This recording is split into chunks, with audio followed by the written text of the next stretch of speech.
Hello, folks.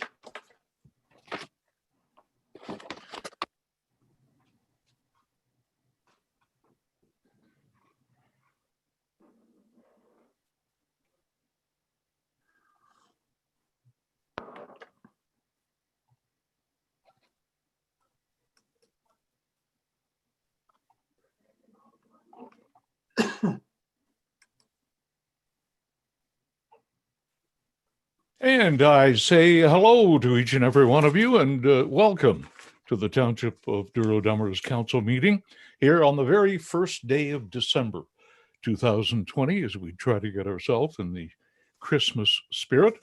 We welcome everyone and we remind you that this is being live streamed on the Township's YouTube channel.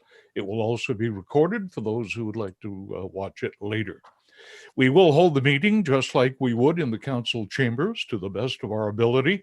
I will ask those members of council if they're in favor or not in favor, and they can respond with their hand in the air. And we'll call the roll now so we know who is on board with us. First of all, Deputy Mayor Carl Moher is here. Oh. Welcome, Carl. Councillor Watt, Councillor Landsman, and Councillor Watson. That's great. All members of council. Our temporary CEO, Martina Chade-Hartwick, is with us. Martina, hello. Hi. Brian Fawcett, our chief building official. Brian, hello. Manager of Public Works, Jake Condon. Jake, welcome on board. Our senior administrative assistant, Vanessa Sweeting, is also with us. And our administrative assistant, Nicole Zenner, is also, she's the one pushing the buttons, I understand. And also with us today, we have Julie Davis and Armin Labarge of Trent University. We will be seeing them. Hi, Armin. Good to have you with us. And thank you, Your Worship. I'm sure Julie will be along as well.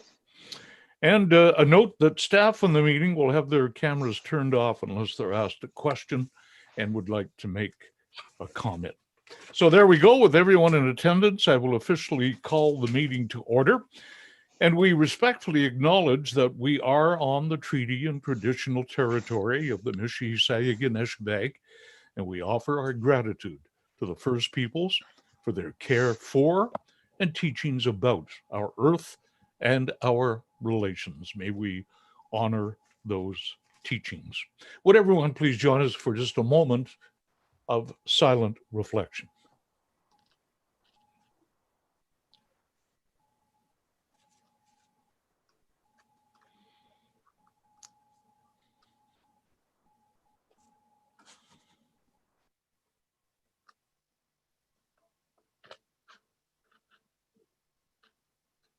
Okay, thank you all very much.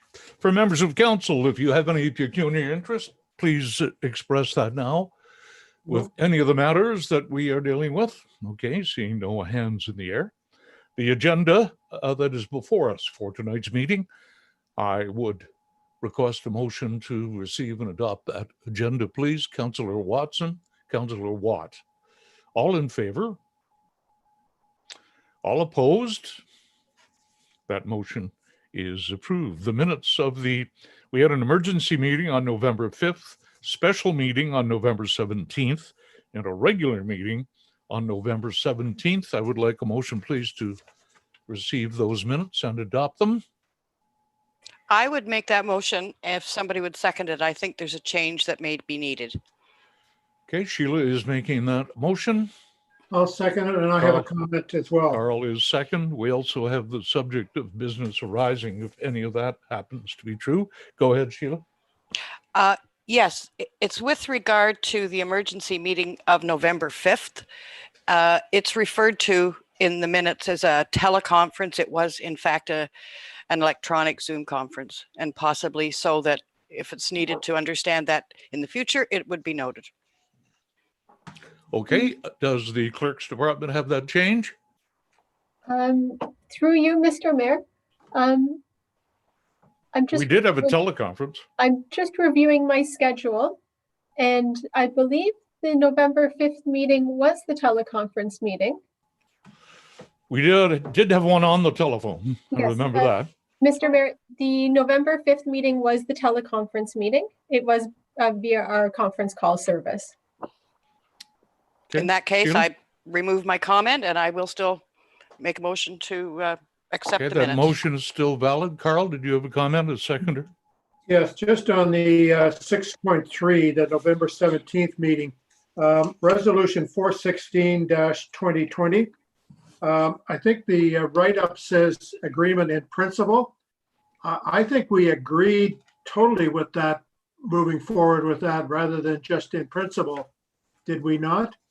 This was many changes that Brian Fawcett brought forward to us. Okay, we'll have to look at the reality of that, Martina. Yeah, through you, Mr. Mayor.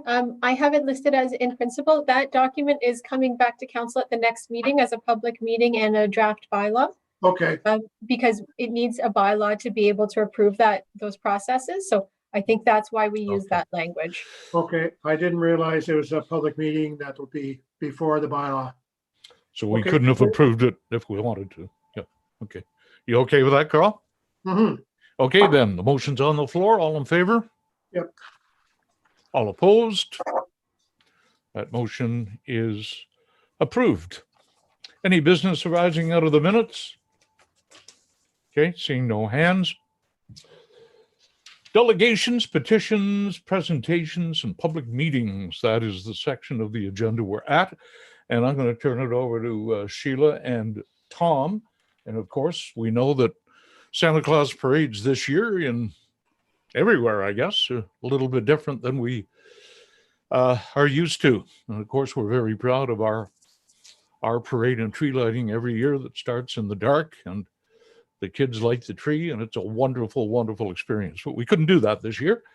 Other municipalities are having stand by yourself parades and you drive by. Others are having none, whatever. So Sheila and Tom took it upon themselves to do our Christmas parade, or the version of it, because of COVID-19. So I will now turn it over to Sheila and Tom. Go ahead. Thank you. Just a comment, Tom and I did work on this and spent a lot of time getting photographs, and I'm sure Tom has a comment to make about that. But if the reception comes across as less than perfect, it may be to do with internet capability and speed. So for that, we can't do anything about. Tom? All right. Well, thank you very much, Sheila. And first of all, thanks to Council for giving Sheila and I the opportunity to do this project. And as the mayor said, with the COVID-19, changing the way we do things nowadays, we decided to reminisce a little bit from years past. And yes, other places have been doing the drive-bys. They're great, stuff like that. We thought maybe going this way, there was maybe going to be people that couldn't maybe see it directly tonight, or maybe not get on the YouTube channel, stuff like that, till later on. So they're not going to miss it, that's for sure. And we're very, very proud of that. And I would really like to thank Councillor Landsman for all the hard work she put into this project. It's pretty tough in these times to get together and do a joint project. We did as much as we could and carefully, abiding by the COVID rules. And I think it came together really, really well. I would like to really thank staff and everyone in the community that gave us, emailed us, sent us texts with pictures and so on and so forth that we used to put this together. And if I'm not mistaken, of course, it will be on this YouTube channel. You'll be able to see it later, or we'll have a copy of it, from what I understand, on our township website that people can come and look at it later, or download it to show their kids later. Maybe they didn't get a chance to tonight. So other than that, thank you very much, everyone. Everyone have a Merry Christmas and a Happy New Year from all of us. And I hope you enjoy the presentation. Mr. Mayor, I'm going to start the presentation now.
Well, there is Douro-Dummer's Christmas parade for COVID-19. Very well done. We hope everyone is now in the Christmas spirit. So we hope everyone takes the opportunity to watch the replay on YouTube. It'll be there for a while, so enjoy Christmas. Okay, moving on to our delegation for tonight. Julie Davis, VP of External Relations and Advancement at Trent, and Trent Lands and Nature Areas Plan is the subject. The only thing I'm not seeing, oh, there she is, Julie. I'd know you anywhere. Good. Okay, I will ask you to keep to your 10 minutes if you possibly can. We have a very busy meeting, so I'll give you a little ding when you have a minute left. So Great. Julie, it's all yours. Thank you. Thank you, everybody, for having us. And I'm going to introduce Armand Labage, who is the chair of Trent University's Board of Governors, to kick us off. Thank you, Julie, and thank you to your worship, members of council and staff, for giving us this opportunity to provide you an update on the Trent Lands and Nature Area plans. I know every one of you have been on the Simons campus in Peterborough, and you'll appreciate that they're a precious asset, and they're rich in natural features and cultural heritage, and how we manage and steward those lands is vital to the resilience of Trent University and to all of our local communities. The board's goal is to ensure that Trent remains a great place for learning, that we continue to be a significant contributor to our regional community, and that we have a rich and healthy natural environment. The plan that Julie will be presenting tonight was developed by an expert consulting team with significant input from the campus and community, and it has been anchored in environmental studies and a sincere intent to address the many expectations for Trent to be a leader, and there's quite rightly a lot of interest in the plan.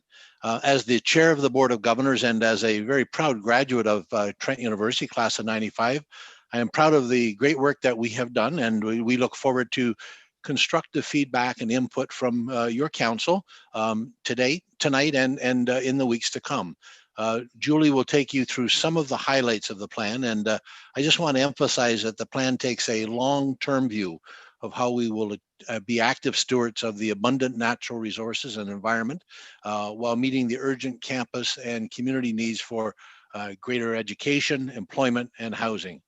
The plan has literally been years in the making, and it outlines the Trent University Board of Governors' commitment to protecting the wetlands, species, and natural areas, and to setting high standards for development that is environmentally sensitive, community-focused, and informed by Indigenous traditional knowledge. I'll now turn it over to Vice President Julie Davis. Great, thank you. We can move the slide along. So we just want to characterize the purpose of the plan, and then we're going to move through the high level of the plan. There is a summary document, and I hope perhaps you've had a chance to skim through that.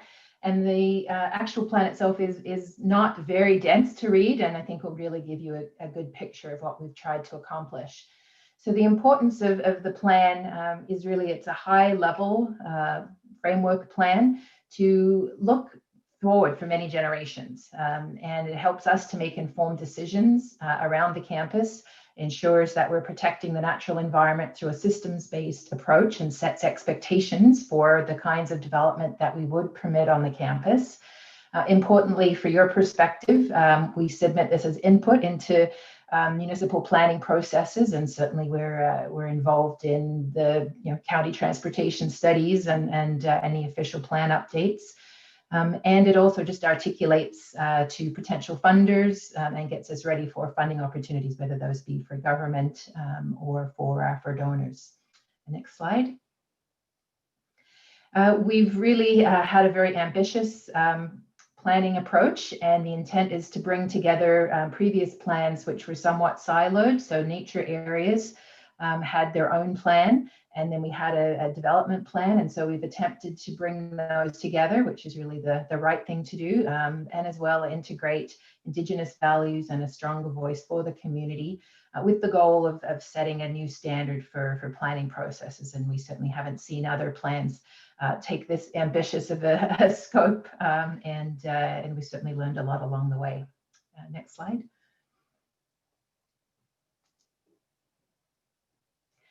There's a big backdrop to all of this. So we've had a 27% increase in student population over the last 5 years. That's led to a lot of our academic and housing being at capacity. Lots of concerns around pedestrian, cyclist safety, traffic congestion. There's needs for us to provide student experiential learning. Certainly, we have as a community high unemployment. There's lots of transit projects going on. And then, of course, there's lots of focus on the environment. So there's many challenges and opportunities that we've had to consider in putting this plan together. Next slide. We've taken a multi-phase approach. So phase one was understanding the land, and so gathering of Indigenous traditional knowledge, 4-season environmental studies, and as well a campus archaeology study. We then in phase two gathered the input on what people were looking to see, what their hopes and needs were. And then we're now in this final review phase with a goal to have the plan approved by the board pending changes. And I believe there will be a few based on some of the good input we've received so far, and look to have that approved in February. Next slide. So at a high level, the vision is articulated here, recognizing that we do have this precious asset of land, and our vision is an inspiring, sustainable and complete community, but noting right at the outset that in our care for and use of the land, we will demonstrate leadership in environmental education, as well as Indigenous traditional knowledge, and how we have historically, as you can see in the picture behind me, integrated the natural and built environment. And there's 4 guiding principles: learning and discovery. That is our mandate as a university. So all of the actions that we take in the land must advance the opportunity to learn and do research. Environmental resilience and integrity absolutely is top of the list and is needed and expected by our community. But the plan is also directly related to the economic resilience of the university, and particularly given the challenging times that we're all in for the county and our surrounding townships as well. Our success leads to a stronger community, and we've just updated our economic impact study. For instance, I can tell you that now we have 16,500 alumni working within the region. And they represent more than 10% of the labor force. We represent 600,000 economic impact to the region, and that's almost 10% of the economic impact of the community. So it's really important that we continue to keep that a focus. And then the social resilience, inclusivity, and community. We are a gathering space, whether it's for the natural areas or our infrastructure. So all of those are the priorities that shape the plan. Next slide. So the first thing I want to say is this is a great plan for the environment, and that's been a significant focus of what we're doing. And so we started the planning with the framework of the watershed, and that's absolutely essential. Ron Tom's original vision looked at the river as a unifying aesthetic opportunity, and we understand now that what we should be thinking about is the watershed and the impact of the provincially significant wetland, and how we plan protecting that as the basis. Next slide. One of the other calls for Trent in preparing this plan was to address fragmentation of natural spaces across the campus. And so that's been a priority. And what you can see is we've created a university green network. And this represents 60% of our lands, and continues that commitment by the board to set aside 60% of our lands as nature areas and green space. And that's a very significant commitment of land. And we've mapped that in a way that you can see even the connectivity for wildlife areas where there is concern for wildlife mortality on the roads. But the point being, this is a connected system of nature, and that was not something that we demonstrated or had in place before. We've also, through this process and through the studies that we've done, identified that 32 hectares of land that were previously identified for development have sufficient significant natural features, and they are now nature areas. And so another win for nature in this plan. Next slide. The plan also identifies very high environmental standards for any new buildings. And through the work of looking at the watershed and the connected University Green Network, what we're left with are the areas that are suitable and appropriate for development. And so we've looked very carefully at, as we said, the needs for 50 years. One of the obligations of the board is to ensure that the university has sufficient land for the long term, for the future boards to decide how to meet those campus and community needs. And this plan does that. Next slide. So I just want to briefly give you a very high level of each of those areas. And I think the Seniors Village, we've got an illustration here because it's a great opportunity to show how all of those guiding principles could be met in one of the university districts. So the intent here is that we're creating a partnership with seniors community, and that would be independent living, assisted living, and potentially, all the way up to long-term care. And it would provide a number of opportunities for teaching and learning, how you can build a seniors-friendly community working with age-friendly Peterborough. Trent is world-renowned for our research and teaching, particularly on rural volunteerism and aging communities. And so this is a chance to bring all of that to bear in the design of something that can take that research and put it into practice. So it has a very strong teaching and research element, but it would also be designed in a way that's very environmentally friendly and provides opportunities for students to interact with the members of that seniors village, which could include, for instance, gardens that are created and managed with the Sustainable Agriculture Program. So it's a neat opportunity to show how we address the campus needs for learning and research, the community needs for housing, and set a high standard for the environment in that whole concept. Next slide. Clean Tech Commons, you're hopefully very familiar with, and adjacent to the township there. We have 85 acres set aside for that. The first 25 acres is being serviced right now, and we believe that the city will have that complete in the spring or summer next year. And we're currently working to secure the first tenant there, which would be a multi-tenant building to have startup businesses in research for agriculture and water. Next slide. The peninsula lands we see again as being residential, meeting that community housing need, animating the campus. But again, this would be the opportunity to demonstrate very leading edge environmental design in communities and building. And that is how it would be a research and teaching opportunity whilst meeting the community needs for housing. Next slide. And in the East Bank lands, and they're along the far east side, that's really the future. That's the 30, 40, 50 years, the future boards making that decision. But again, we look to examples like Simon Fraser University, where they've created a complete community and got all of those services and amenities. And so that's something that we've got that land set aside for the future. Next slide. We've also updated, as I said, the 2002 nature areas plan. And the goal there is that those nature areas they're a very significant asset to the community for trails and enjoyment of nature, but also for teaching and research on the environment. And so we've got that plan updated. Next slide. And it outlines what the various objectives are, which includes protecting the significant natural features, but also making sure that those lands are accessible for learning and recreation. And we know that particularly mental health is enhanced through engagement with nature. So it's a very significant community asset that we are managing here. Next slide. And importantly, what wasn't in previous plans is some very specific actions to enhance the nature areas and the environment, which include maintaining or increasing diversity. Through our field studies, we've identified where the species at risk are, and the intent is to protect and enhance that environment for them in advance of any possible future interruptions or adjacent lands being disturbed. And also making sure that we've got accessible nature, that people can access those trails. Next slide. The mobility framework, I think, is particularly interesting.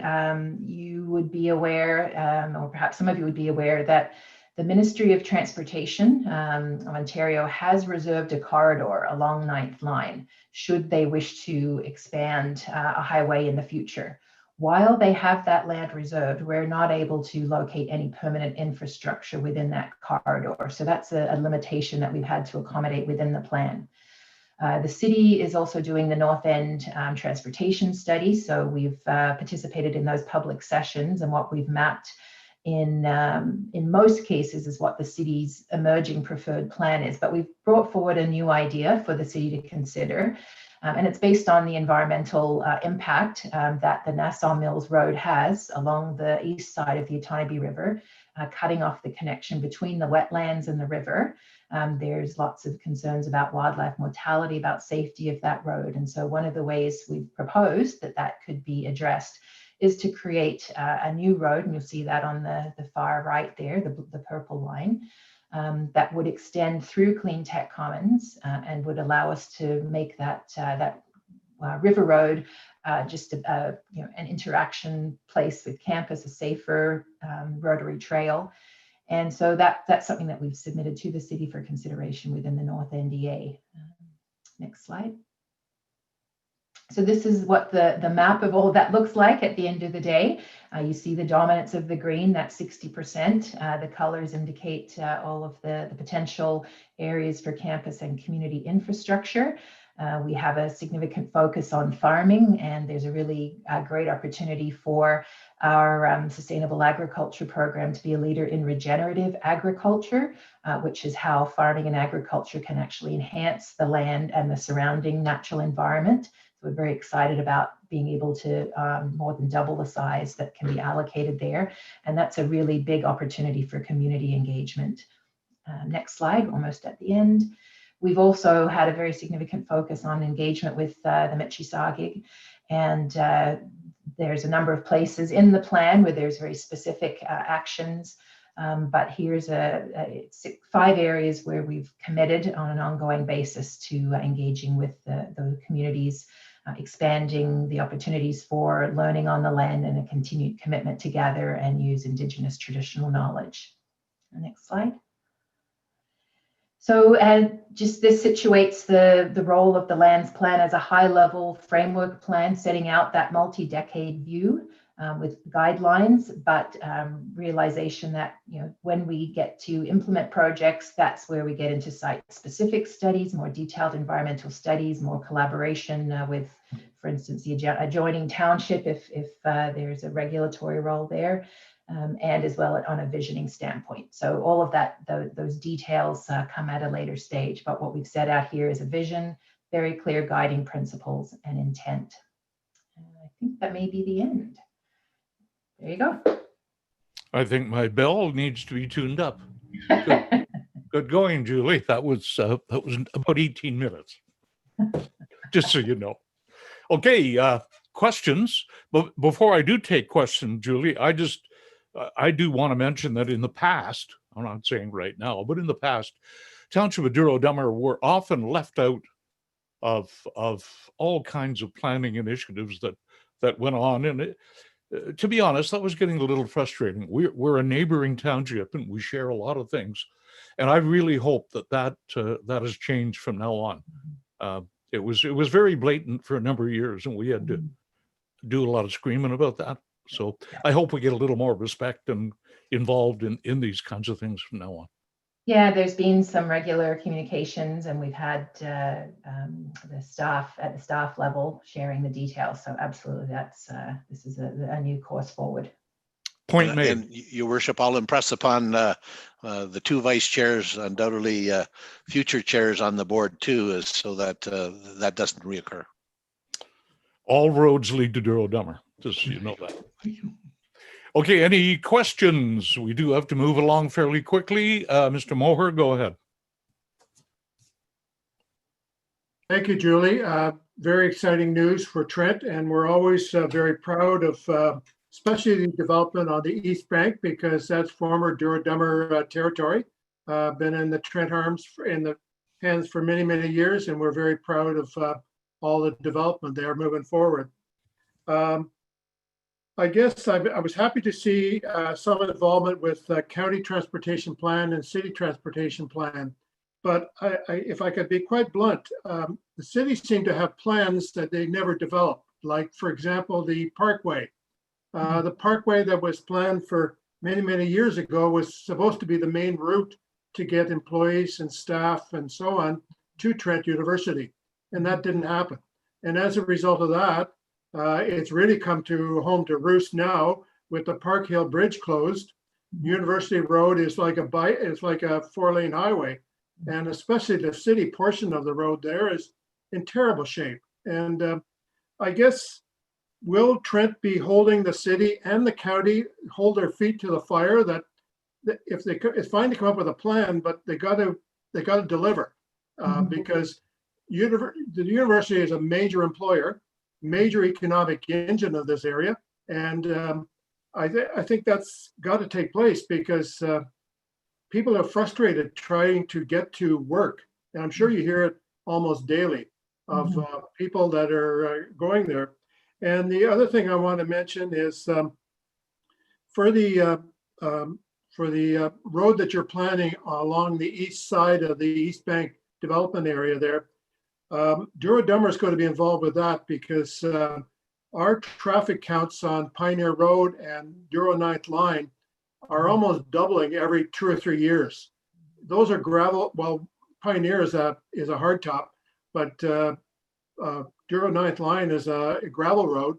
And with that kind of doubling, there are a lot of urbanites traveling on those roads that aren't used to gravel roads. And they sometimes drive a little bit too fast and end up in trouble. So hopefully transportation, I think, in your planning going forward should be a big part of it. And if you need Douro-Dummer to help push the levers with the city or the county, I would welcome that invitation. I think it's got to take place. Yes, thank you. And there was 4 layers to the map there, and that 4th layer is mobilities and gateways, and that's there as a specific layer because the transportation issues are such a clear challenge for all of us. Yeah. Any other questions of our guests? Go ahead, Heather. Thank you, Mr. Mayor. Through you, just to echo the mayor's comments about communications and keeping the township in the know. I know I've been fortunate enough to have received a number of pieces of email correspondence about this. So thank you for that. But I wonder what is being done to keep particularly nearby residents in the know of any of those developments and plans and what the future holds. I think I remember seeing some public information sessions, but just wondering if you could speak to that a little bit further, please. Yeah, thank you. It is increasingly a challenge in a very competitive communications environment to get things noticed. So we try to have multiple modes of communication. So we have in the past literally dropped off postcards to people along university or around geographically to make them aware. We do put ads in the newspaper. We have social media. And other days we would have posters around the community. And so we would welcome if there's ways that we can, these presentations, I think, this is what we consider another way of making sure people are aware that the process is underway. So we every method we can find, we take advantage of. And so if there are other ways that we can tap through your communication channels, we'd be delighted to use those as well. Great, thank you. Anyone else? Go ahead, Martina. Thank you, Mr. Mayor. Thank you, Julie and Armand, for this presentation. This plan looks really visionary, and I'm really excited to see it as a past Trent graduate as well. Very good. To see these lands being developed in this way. I did have a question that kind of speaks to transportation. Sorry that that seems to be the focus this evening. I did notice on your plan that you're going to be removing a section of River Road, it looks like, and then rerouting that through the Clean Tech Commons area. I was just wondering about access for emergency services to that section of the campus and how you're going to address those needs for emergency services that either need to access the campus or drive through the campus to quickly get to heaven forbid, an accident. So Yes, no, thank you. So I'd say two things. One, it's a concept that we're putting forward. The city would have to decide that was suitable to them, because the River Road is their road, or Nassau Mills Road at that point. So they would need to accept this. So we're putting this forward as input into the North End environmental assessment for the city to consider. And yes, that would have to be one of the considerations. We've talked about that through the Zosky Way. We would still have those internal routes, and access to the locks would also need to be facilitated if this plan got the support to proceed into more of an active planning stage. Okay, thank you, Martina. And the final question or comment from Councillor Landsman, and then we're moving on. Go ahead. Thank you. Through you, Mr. Mayor. It's nice to see you, Julie. That was very informative, and I'm glad you presented it in a way that I took it in. Thank you. Okay, that's it. Okay, thank you very much. A very interesting presentation, and the future is very much alive. And Julie and Armin, thank you very much for being with us. And don't forget where Douro-Dummer is. Thank you, Your Worship, and we'll definitely take all of your comments and input to heart, and I'll guarantee you that you will continue to be kept in the loop as to what's happening at Trent University. Great, thank you. Could I have a motion, please, to receive that delegation? Councillor Watt, Councillor Watson. Thanks. All in favor? All opposed? That motion is approved. Thank you very much. Thank you. Good luck, and Thank you, keep in members. touch. Thank you. Stay safe. Okay, we're moving to item 8.3 now, and this is a mandatory public meeting for a proposed zoning bylaw amendment application R0720. Concession 3, part lot 5, east 1/2 of Douro second line. I have a motion, please, to open the public meeting. Sheila and Carl, all in favor? That motion is approved. Ann Parker, the property owner, is with us. Ann, welcome to our little Zoom meeting here. It's something for all of us to get used to, but that's just the way it is. Okay, this is a public meeting, an opportunity for people to speak in favor or against any application.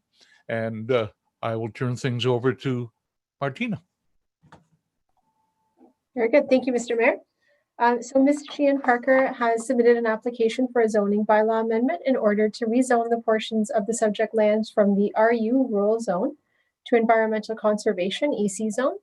This amendment is required as a condition of consent for the severance of a residential lot, file B1720, to prohibit construction or site alteration within the hydrological features, which are the unevaluated wetlands and the wet depressions on the site and their associated vegetative protective zones on both the severed and retained parcels as identified in the Natural Heritage Evaluation, which was undertaken by Oak Ridge Environmental, dated September 2019. The application appears to be in conformity with the provincial policy statement. There is no evidence that the application conflicts with the growth plan. The official plan designates the property as rural, and residential uses are permitted within the rural designation. The requested zoning bylaw amendment is required in order to meet the conditions of severance to prohibit construction and/or site alterations. It also meets the intent of the municipal and provincial policies. The EC zone limits permitted uses to those appropriate to sensitive features and their associated vegetative protective zones. We did circulate this application for comment. The only comment that was received was from the Otonabee Region Conservation Authority. I'll just read the highlighted portions. Available mapping indicates the lot is outside of a known floodplain. Therefore, it's the opinion of Otonabee Conservation staff that the application is consistent with Section 3.1 of the Provincial Policy Statement. Section 4.2.4 of the Growth Plan for the Greater Golden Horseshoe directs development, including lot lines outside of the 30-meter vegetative protective zone. However, provided development follows the consolidated recommendations in Section 8 of the Natural Heritage Evaluation, it is the opinion of Otonabee Conservation staff that the zoning bylaw amendment meets the intent of the plan. Both the severed and retained lots are subject to Ontario Regulation 16706, which is the development interference with wetlands and alteration to shorelines and watercourses regulation. A permit from ORCA will be required prior to any placement of fill, grade alteration, or construction activities taking place. The application was also reviewed in consideration for the Trent Source Protection Plan. It was determined that the subject property is not located within an area that is subject to the policies contained in that document. And those are all the comments we received. Okay, thank you. And that is all the detail that is required. Any members of council would like to ask any questions of Martina for any clarity? Now is your opportunity. Okay, seeing no hands. Now, Anne, it's your opportunity. If you would like to add anything at all to this, you're more than welcome at this point. No, thank you for all of the time and support for us to get to this point, and we're happy to move it forward. So That's great. Thank you, Anne. And you're well aware of all the conditions that Orca might mention and all those things. So you're on board. Good. yeah. Okay, is there anyone else on the screen? I don't believe anyone else joined us in favor of or against this application. I don't believe that is the case, but there was plenty of opportunity for anyone to speak, as is possible in every public meeting. Okay, thank you for that. I'll have a motion to close the public meeting then. Mr. Moher and Sheila, all in favor? All against? That motion is approved. With council's permission, I'd like to move ahead to item 11.1, the bylaws, and this is bylaw 2020-65, just so Anne knows that everything is good or bad. Who would like to move the bylaw? Councillor Moher and Councillor Watt. Any discussion for bylaw 2020-65? All in favor? All opposed? That motion is approved. Anne, you're good to go. There is a 20-day appeal period, of course, as there is with all these things as part of the whole system. But we wish you luck, and hopefully you can move forward. Thank you very much for being with us. Great. Thank you, everyone. Okay, take care. Okay, we're going to move on to other business. Staff reports. We're going to be as efficient as we can here. Item 9.1, a memo to council about the costs for Clintonia Park. Martina, I'm going to let you review that report for everyone, please. Sure. So this is just a memo for council's information. At the last meeting, there was a request for an outline of the costs associated with this project. So that's the memo that you find before you. I've listed the known costs, the revenues associated with the project, and then the monies left over after the project will be completed. So that information's before you now. It's just for information. Okay, this is for information only. Are there any questions or comments? Carl, go ahead. I move to receive the information with thanks. Exactly what I was looking for. And a seconder from Sheila. I'll second it. Yep. Any other discussion? All in favor? All opposed? That motion is approved. Website update. We got Brian on the line. Brian, are we going to get to look at you? There we go. There's our Brian, our chief building official, and he's the man coordinating our new website. And Brian, we were talking earlier, it just seems like yesterday we developed our existing website, and I still think it's new, but I guess it's not, is it? Time Nope. when you're having a good time. So go ahead, Brian. Thank you. So our website development project is underway. We awarded the tender to eSolutions Group. They were significantly higher ranking than all the other vendors and have been excellent to deal with thus far. We've had 3 progress meetings so far. Staff meeting with them now on a weekly basis. Martina Chait-Hartwig and myself are the staff meeting with them. The website is at the stage where the sitemap has been prepared and is ready for public engagement, feedback, and review. We'll be utilizing a feedback tool called TreeJack from the vendor. And there will be a media release coming out very soon on how to access that and instructions on how to use it. We're hoping that it gets shared quite a bit. We're hoping as much feedback comes in as possible from council, staff, and public. It'll be open for about a week. Then the vendor will take that feedback, make a presentation for hopefully for the next council meeting on December the 15th. And then over the Christmas holidays, they'll be working feverishly to prepare the final design and come up with a final design presentation for the January 19th council meeting.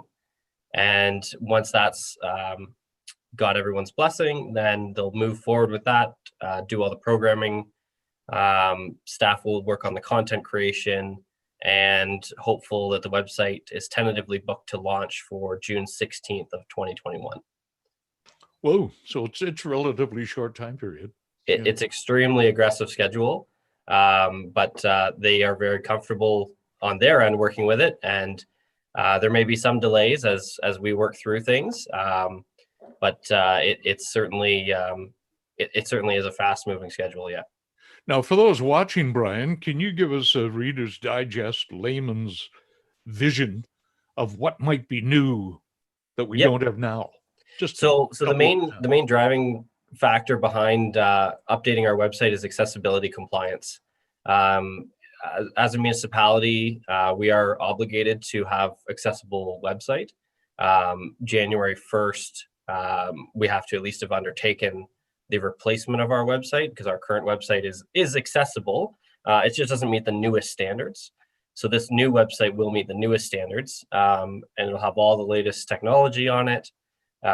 Lots of interesting features that really streamline it, make everything much faster. I think two of the main learning points that we've discovered so far is that everything needs to be accessible with three clicks or less is what they're aiming for. So if you land on the Douro-Dummer website homepage and you want to find information about a burn permit or your tax rates or a dog license, you should be able to get to that information with 3 clicks or less and do everything that you need to do. So it's certainly a change from our current website, where sometimes there's menus and submenus and submenus, and a lot of the information is buried on back pages or is just not friendly for search engines to find. So this will be a huge improvement.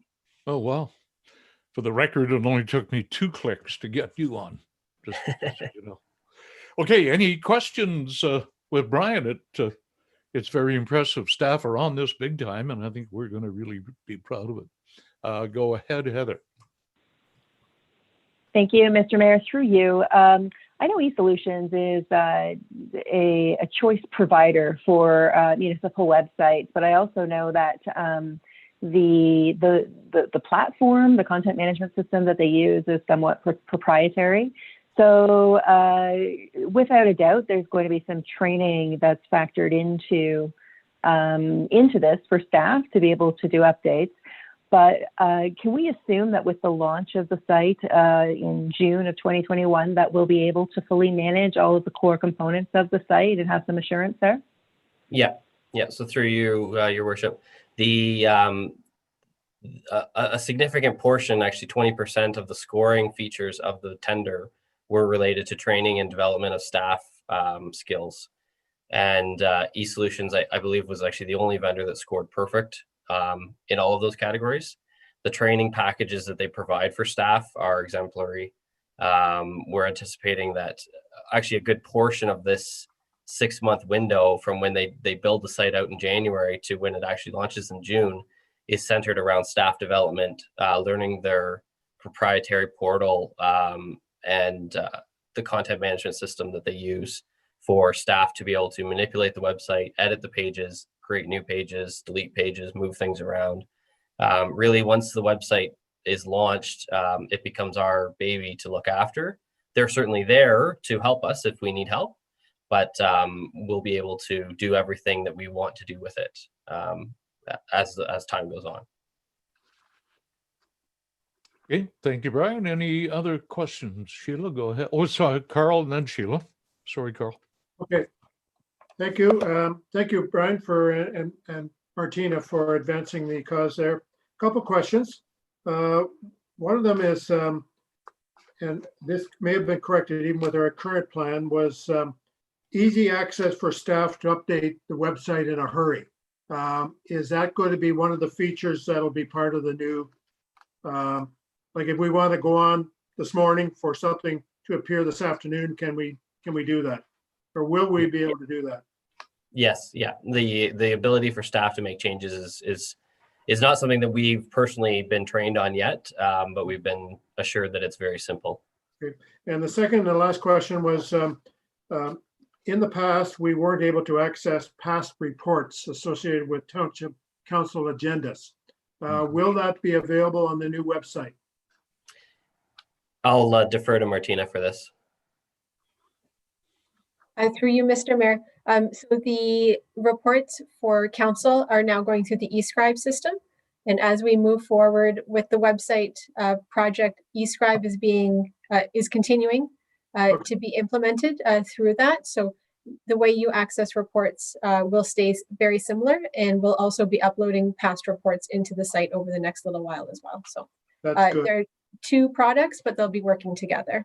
Sure. And is there a search engine on, I haven't looked at it yet, but is there a search engine on eScribe that I can search for a report that might be in a past agenda and I don't know when it happened? Through you, Mr. Mayor, yes, there is a search function. Okay, good. As we load more data into it, the search algorithms get stronger and stronger. So at the moment, it works, but as we download more data, it'll get better at reading our reports. Good, thanks very much. That'll be very helpful. Thank you. Sheila, go ahead. Thank you. Carl asked my question. His first question was what I was going to ask. So thank you, Carl. Okay, I'm very impressed. We look forward to it. Way to go, Brian and Martina. This is going to put us in with the times here a little more. That's great. Okay, could I have a motion then to receive that report? Tom and Carl, all in favor? All opposed? That motion is approved. That's great. Item 9.3 is another report to council about County Road 29 and the idea of a sidewalk. Jake, are you there? I see your name, Jake. Are we going to see your face? There he is. Jake, your signal is not very good. We can barely make you out, but go ahead. Thank you, Mr. Mayor. The report before you is in regards to a letter the township received expressing concerns with the current pathway and lighting from Tate Lane to leading to the Lakefield College along County Road 29. There is also a request to provide winter maintenance on this pathway commencing this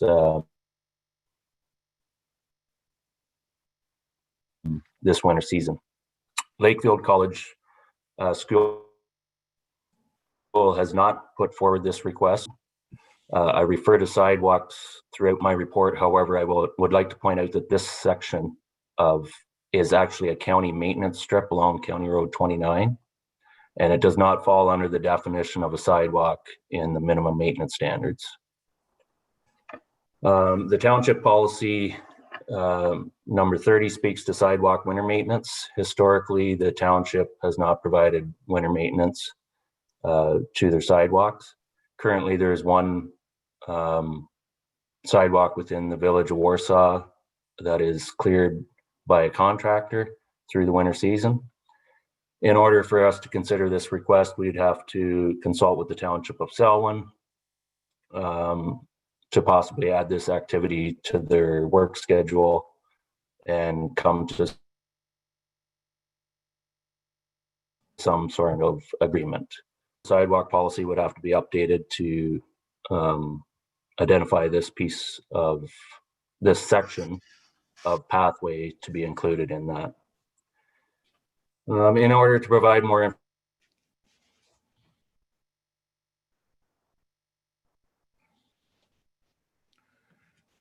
information, including costs with respect to subsequent. Yeah, we're not hearing you, Jake. You're cutting in and out. Yeah, just your internet connection. I guess. Maybe turn your video off. Go ahead, Martina. Without the video. Yeah, I was just going to say, Mr. Mayor, that I think without the video, you may get a stronger audio signal. So. Okay, try her again, Jake. Thank you. Can you hear me now? Yeah. Okay, so sorry about that.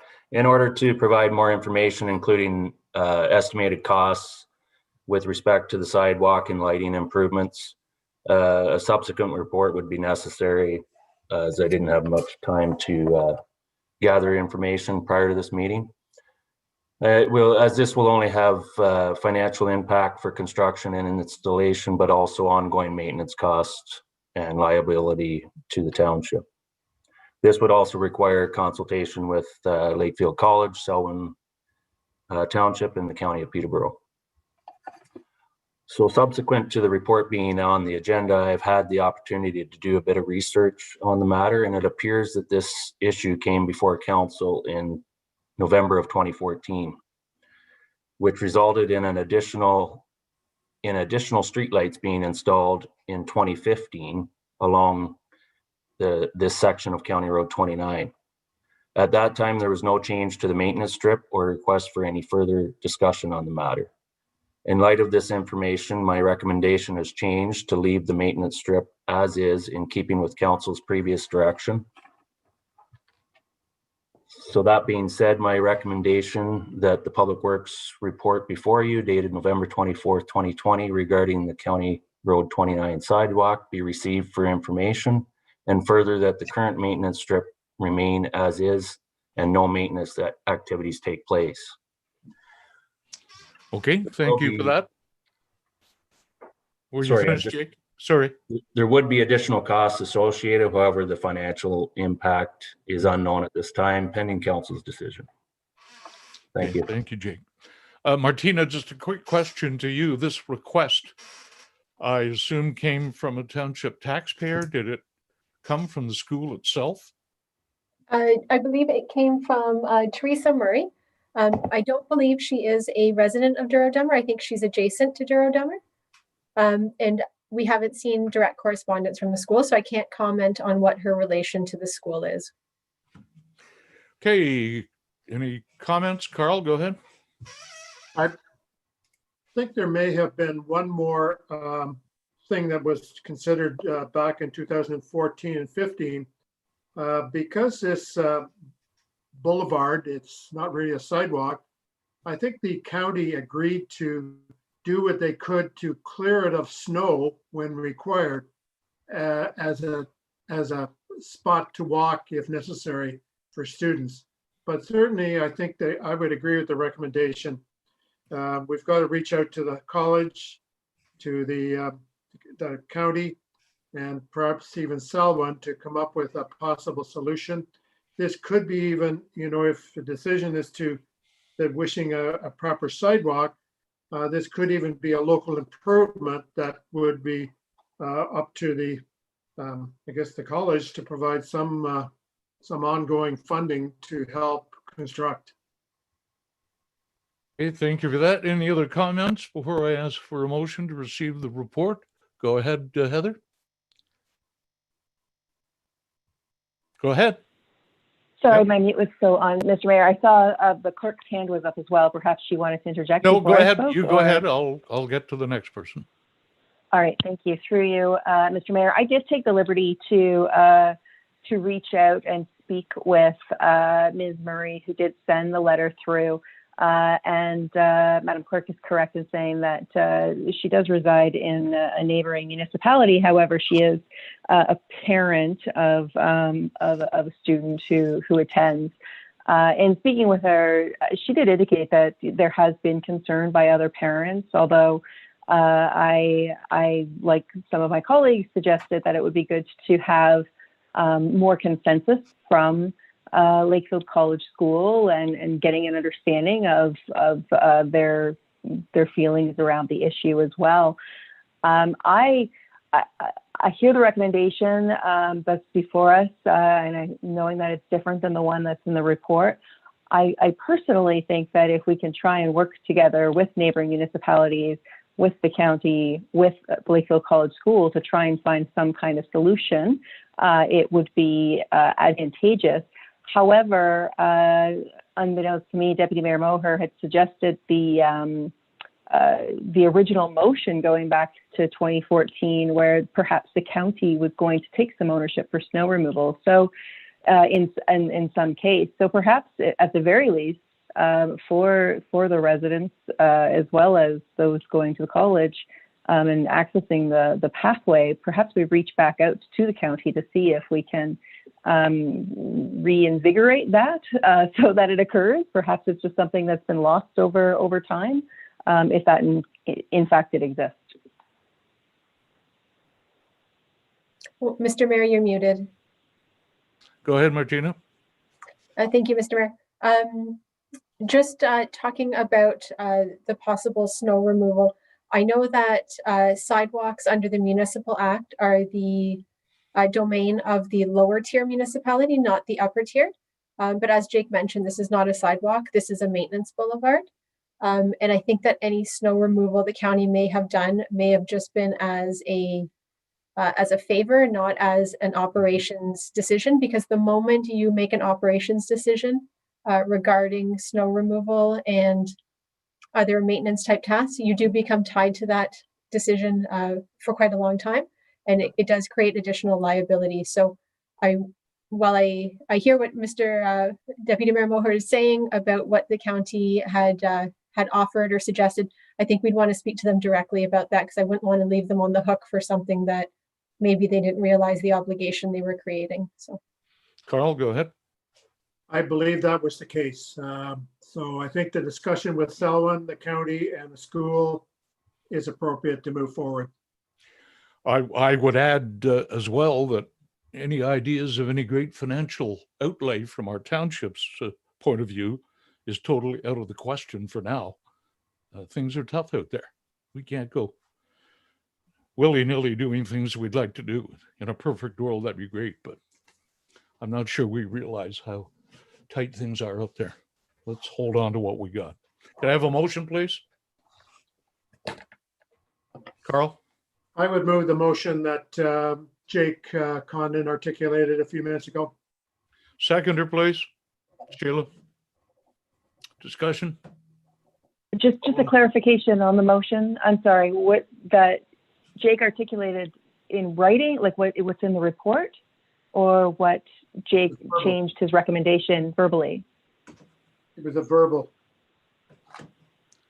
Jake, can I hear your recommendation again so Carl can verify that's his motion?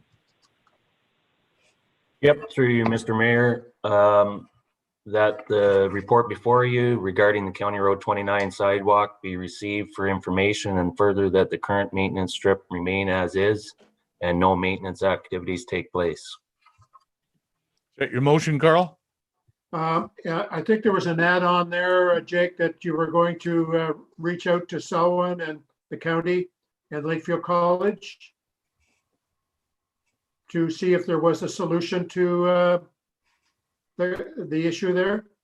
Through you, Mr. Mayor, that would be if there was to be provide any improvements to the lighting or the sidewalk itself.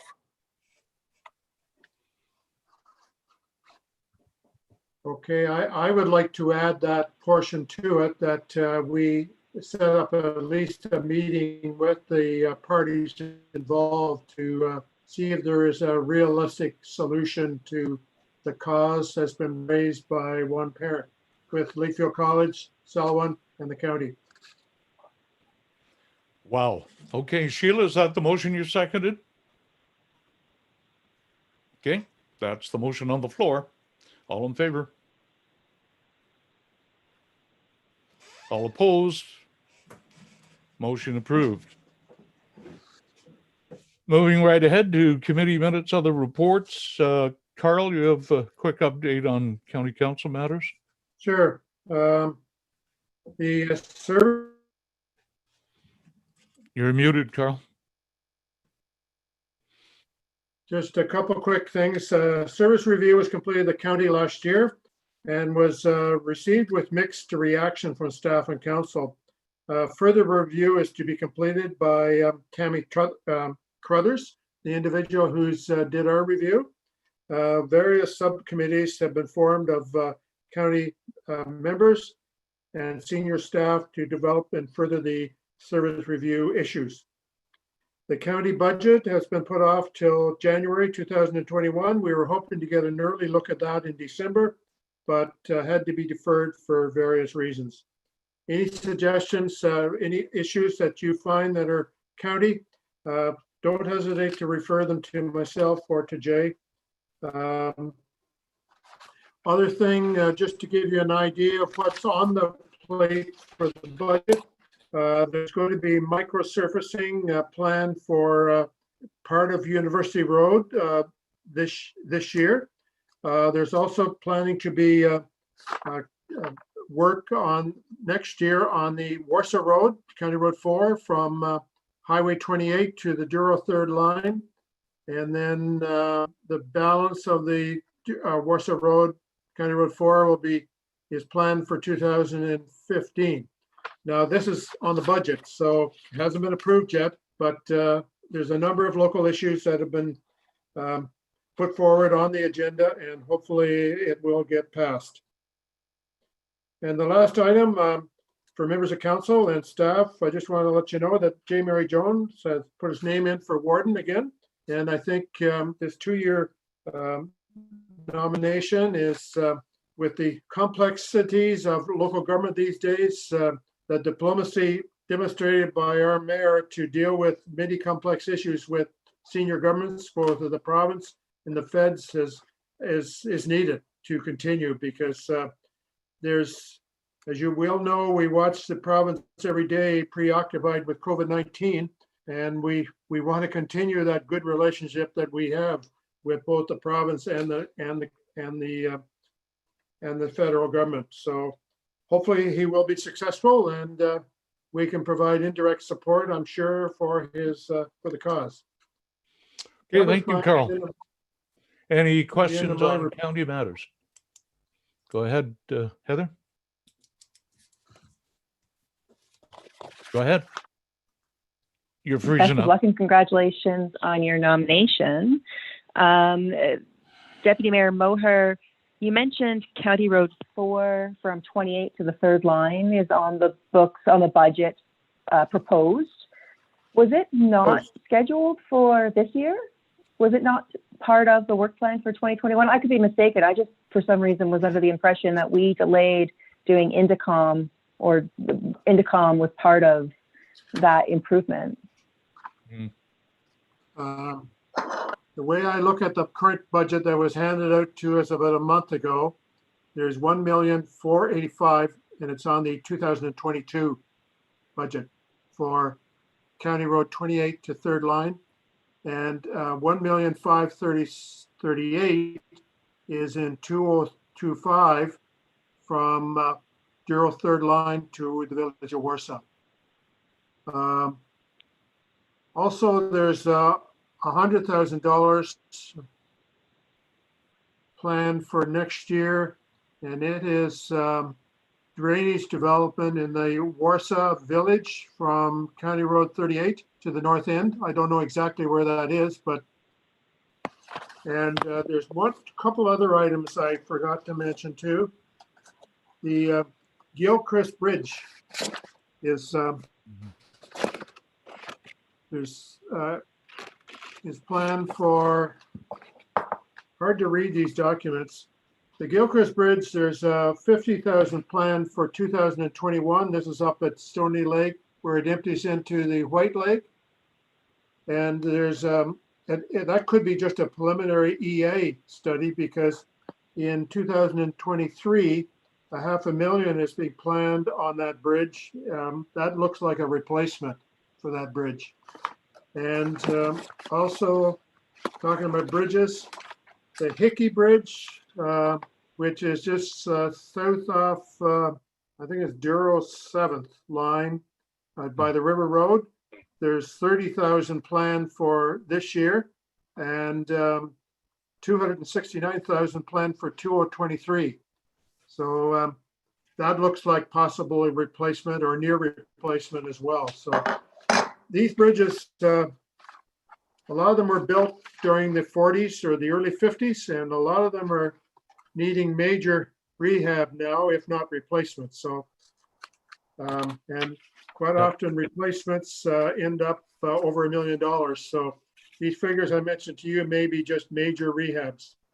Yeah, it's all catching up to us now. These were jobs that were made after the war ended to get people working and get the infrastructure, but time's gone by. So And these projects are always changing, by the way, as you Yes. know, just like ours do. So they're ballpark. Okay, a motion then, please, to receive Carl's verbal report from Tom. And a seconder. Heather? All in favor? All opposed? Motion is approved. Thank you, Carl. Our departmental reports are before you. You've all had the opportunity to read those. They are available to anyone who wishes to see them. Extremely helpful. It's our monthly update from all our departments. So I would entertain a motion, please, to receive items 10.21 to 10.24. Sheila? Seconder, please. Tom? Carl, a comment on any of them? Couple questions. On the community center, on the third bullet, it looks like ORFA safe ice resurfacing operator, 2 staff. Now, is that the assistant manager and one other? You're muted, Martina. I always wanted to say that to you. Apologies for that. I'm just looking at the report now. Just one moment, please. Yes, so that was 2 staff that took that course. Okay. That I believe that was the lead hand and the another one of our staff members, because our assistant manager already has that course, but we wanted to make sure we had 2 staff on hand who had it as well under their belt. Okay. Second, or a couple comments here. I noticed on the roads report, and part of the service review was the extensive time spent in putting timesheets together. Are we moving forward at all to mechanize that whole process soon to alleviate that that expensive process for senior staff? Through you, Mr. Mayor, through the mesh system that we've implemented, it does have a time capture feature. So we are working on getting that up and running. But in the meantime, we have to use both systems to ensure that there's no errors. But the game plan is to move it to a more mechanized system so we can reduce the staff time that takes place for payroll. One final question. We had a demonstrator vehicle in doing some brushing, which looked to be really a good approach to getting the brushing done. Is there more that we can see in our future budget to consider purchase or rent or something to, because a lot of our roads are closing in, and that might be helpful to move ahead with that kind of activity. Is Jake there still? No, Mr. Mayor, looks like he's not, but I do know we've started preliminary discussions on our capital budgets here at the office. So I'm sure I can pass that note along to him and Paul as they work through that process. Good. Thank you. Good. Thank you. Any other questions on those reports? Do we have a motion, Martina? I believe we do. There is a motion on the floor. Yes, there is. All in favor? All opposed? That motion is approved. Okay, we have dealt with bylaws. We're at correspondence action items. Township of Essa, Town of Mono, Town of Shelburne. Sorry to interrupt Yes. you, Mr. Mayor. What did we forget? We did. We missed item 10.3, Donwood Park Community Center. Oh, sorry, we did too. That's the minutes of November 5th. Sorry about Correct. that. Okay, motion to receive those minutes, please. Heather, I think you're cracking up, Heather. You're looking like Jake now. Yeah, I wonder if you, yeah, it's just, you're freezing up. There, you're frozen. We'll have to get you a coat. There, okay. There, that's better. Okay, Carl, you're gonna move that? You're muted, Carl. I'll move to receive and adopt. Seconder, please. I'll second it with just a quick question. Go ahead. Go ahead. Item 4, solar lighting. The motion was made and seconded. I presume it was carried. Heather, can you scream out? I can, yes, through you, Mr. Mayor. That motion was second, or carried, I mean, sorry. Okay, just a typo, no doubt. Okay, that's great. All in favor? All opposed? Aye. Yeah, good. Thanks, Heather. Okay, thank you. Now, Martina, we're under correspondence. Very good. Thank you. Township of Essa, Town of Mono, Town of Shelburne, and Municipality of Grey Highlands. This is a resolution about Bill 229, recovery from COVID-19, Schedule 6, the Conservation Authorities Act. What is your pleasure on this, please, Carl? I would move to receive them, and if somebody seconds it, I'll explain in more detail why I support receiving only. Receive only from Carl. Does anybody want to second that? Tom does. Go ahead, Carl. Okay, I think the next item, 12.1, pretty well addresses the concerns in those three municipalities. And no point in receiving and supporting all three of them. Okay. In my Yep. opinion. That's fine. So the motion is to receive. All in favor? Yes. Good. All opposed? Motion approved. 12.2 from Autonomy Region Conservation Authority, and they are requesting the government remove Schedule 6 from Bill 229, the Conservation Authorities Act. This potentially could have a huge impact on townships like Douro-Dummer. Who would like to make a motion to receive or support? Tom, go ahead. Yes, I'm going to make a motion to receive and support it, please. Seconder, I'll second it. Carl? And a comment or a couple of comments. Go. This took a lot of discussion at our last meeting. And the initial reaction was to be in a fighting mood with the province relative to the proposals. However, after due process and a lot of discussion, it was felt that the best approach at this time would be to consider, like maybe point out there are some good items in the what's being proposed, and ask that they remove that portion from the budget bill or from this bill for more sober thought from municipalities, general public, and also maybe for the province to reconsider. It's not a time right now with the province preoccupied with COVID-19 to get into a long drawn out process about what's right, what's wrong. So that's why I think the diplomacy here is to receive it, suggest that they remove certain sections of it for further dialogue.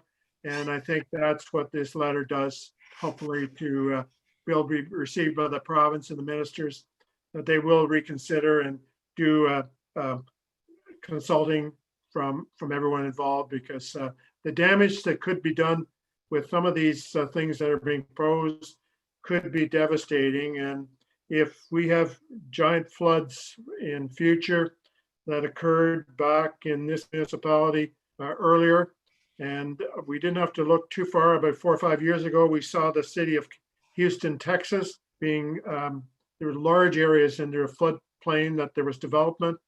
Those people will, when there is damage, they'll reach out to the closest government. It'll be the local government for support to help them reconstruct. So I know we all have concerns from time to time with conservation authorities, but the protection of wetland in the event of huge floods is one of their primary roles. And I think we got to protect that. And I think Martina did some research on this as well. So perhaps Martina, hopefully I haven't stole all your thunder on it. Go ahead, Martina.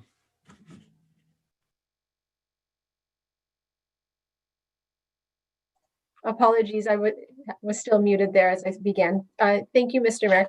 So I had reached out to Dan at Orca, and I've also done some research as well about this piece of legislation.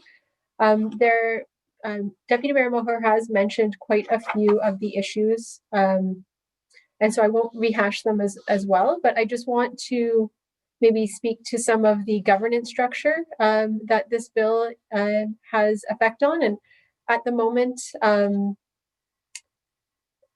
the structure of Conservation Authority boards can be made up of either municipal council members or members from the public that are appointed by municipal boards. And this allows municipalities to make sure that their voices are heard.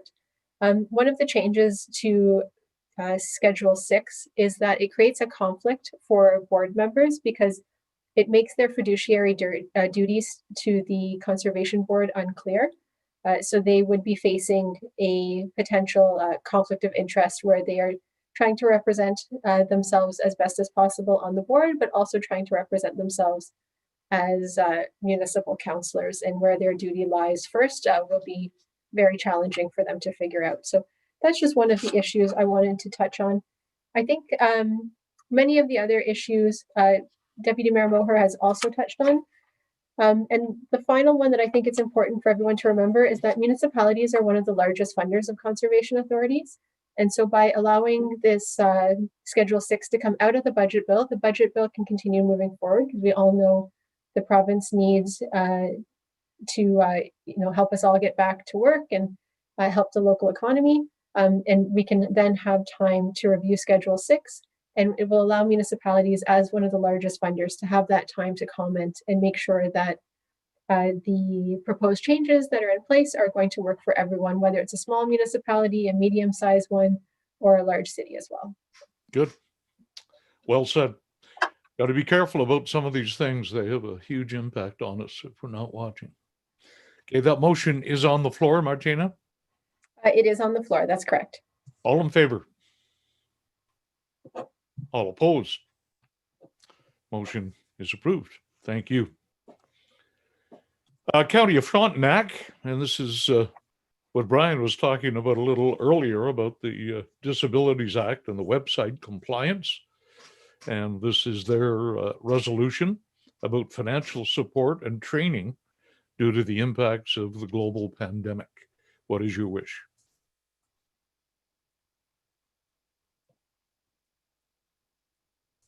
Carl, you're muted. Could I ask Martina, through you, a question? Are we behind on any of the things that the new legislation is requiring us to do? Is there any big issues that we should support this and ask for the same thing? Brian, did you want to jump in on that? I can if Martina's not familiar with the WCAG requirements. Our website is technically borderline compliant with AA standard. There's a few things that as a municipality we have to do that like a business enterprise that was that same standard would not have to do, or that they may have to do things that we don't have to do and vice versa. The biggest struggle is accessible documentation moving forward that we cannot comply with our current website. So we are technically going to be in compliance on January 1st. It's just going to be the documents that we put forward on the website from January 1st onward until the new website launches are going to be very restricted in their format in order to maintain accessibility compliance. So a lot of things are going to move off-site, and people are going to have to request the documentation from us for that period of time until we get the new website launched. So I would mirror any municipality's position with the struggles of meeting that accessibility compliance, because it's certainly not an opportune time to be having to redevelop a website in the middle of a pandemic. So yeah, in fairness to the County of Frontenac, they're simply saying, yeah, we'd like to do it, but we need some help here because of the pandemic. It's a little tough. We need some training. We need some financial help to be able to do it. And things are tough out there. So that's really what they're getting at. What is your decision on this one? No one? Sheila? Yes, if they're of the same mind that we are, then I believe we should receive and support it. Okay, anybody going to second that? Heather, you'll second it? All in favor? All opposed? Motion is approved. Correspondence, just information items. Everyone has access to all this correspondence, so there's no need to go into detail. It's available to everyone. Council members have read it. Items 13.1 to 13.7. A motion to receive that correspondence, please. Carl? And Tom? Okay, if anybody wants to question one of them, it's just correspondence to us. There's no decisions. Okay, all in favor? I got a, okay. You have a question first, Carl? Yes, a couple of questions. I noticed on one of the comments on the Daleview Road project, and I think Jake is gone, but it appears that one driveway is a little bit steeper grade than what was before. And just looking at the list of concerns, the number of issues seems to be a little bit on extreme. And of course, with the blacked out section, maybe the complaints are all from the same person. I don't know, but is there any concern from senior staff that there may be issues there that we should be more closely involved with? Martina, is this an item staff are dealing with, right? They are. I'm just pulling up the report on my screen. My other screen has decided to abandon me, so I can't work on two screens. So I apologize for the additional time here.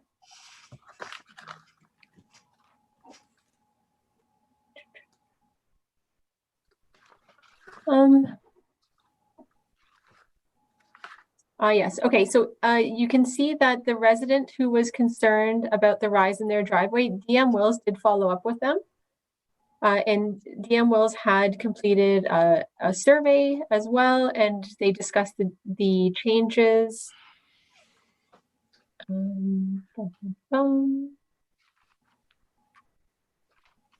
it sounded like, at least from this document, that the issues were being addressed, and that the slope went from 13.2% to 13.5%.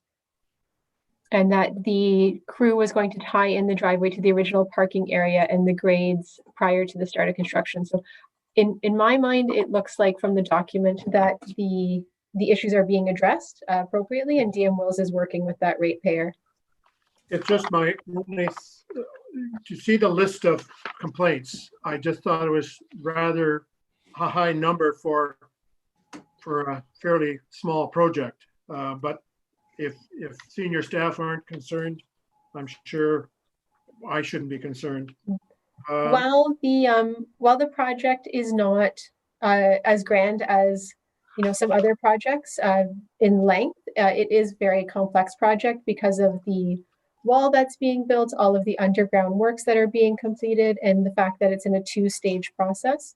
We're doing stage 1 this year and stage 2 this year. So I think that's where some of the concerns come from ratepayers, because they see something being worked on, but then perhaps they don't see the completion part of it because they don't realize it's going to be in 2 stages. So I'm not concerned, and by the number of comments we're getting, and you can see from the action list that DM Wills is working on those comments, and they've also kept staff in the loop. So where we've needed to step in or where we've gotten a comment, there's been that dialogue back and forth. With the names excluded there, it could be a lot of the same person complaining as well. I'm not going to comment on that. We blacked out the names on purpose because those people who submitted comments to DM Wills did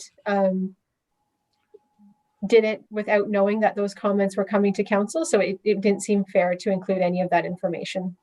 And I'm sure if these issues didn't get settled, people would be coming to council. So that's true too. It's a staff issue. Go ahead. 13.4, the County of Peterborough Transportation Master Plan. I just want to make sure that we keep an eye on things there at the staff level. Also the city transportation plan is underway, and with the way the city does things in recent years, we've got, as I mentioned, at the Trent University session there, we've got to keep an eye on things because they're dumping traffic onto our roads left, right, and center. So, and I think we've got to react rather strongly to make sure that the plans are in place and that they do in fact follow through with them. Martina? That's all my comments. Through you, Mr. Mayor, for the County of Peterborough's Transportation Master Plan, they have reached out to us directly, especially around the active transportation pieces. And so we have submitted comments as staff regarding active transportation because they asked us for specific routes that had been identified in our township. So we've submitted those back to the county, and they are keeping in correspondence with us. As for the city's plans, Jake and I have both sat in on the city's eastern area transportation plan that they've started. That's looking at the areas on the far eastern side of East City and then going up to the intersection of Park Hill and Television Road and some of the offshoot traffic that's going to be affected by that project. So we have been sitting in on those conversations. Good.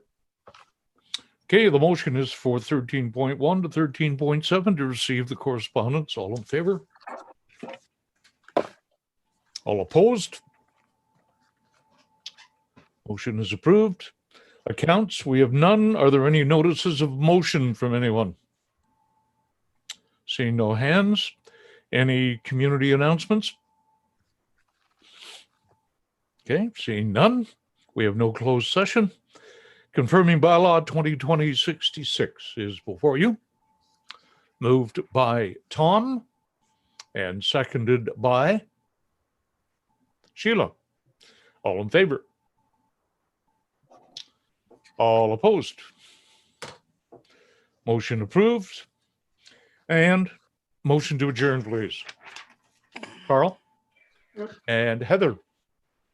All in favor? All opposed? Motion is approved. Opposed. Okay, thank you very much to everyone in attendance.